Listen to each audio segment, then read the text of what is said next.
2025年6月份生活聖言，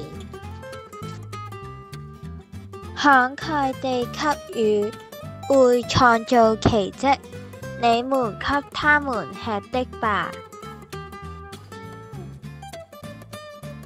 群眾來聽耶穌講道，耶穌治癒了很多人，並向他們說了天主的王國。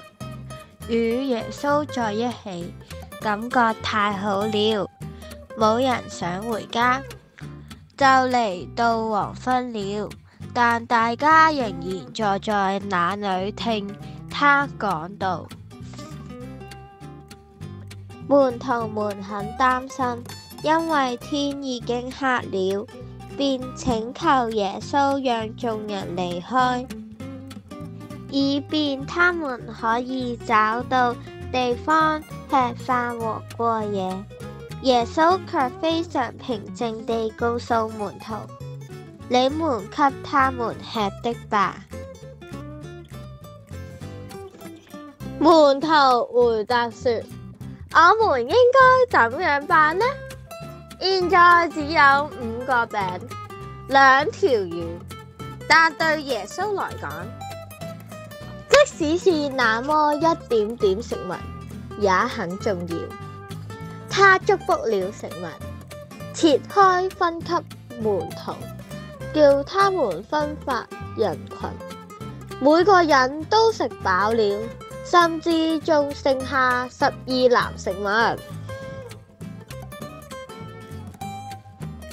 嚟自墨西哥的丹尼非常喜歡玩玩具車。有一天，他帶了一些玩具車到院子裏玩。他看到附近有一個小朋友在玩紙板做的玩具車，就一直睇住佢，心裏想：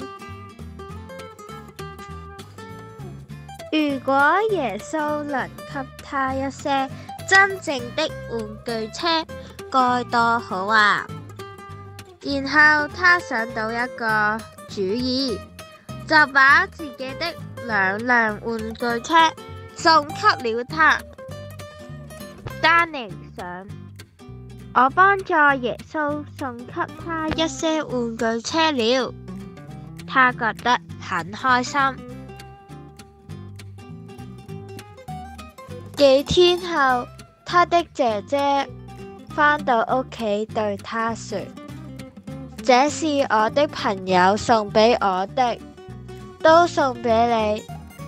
丹尼打開包裹，發現裡面全都是小玩具車。現在耶穌大量地回報了他。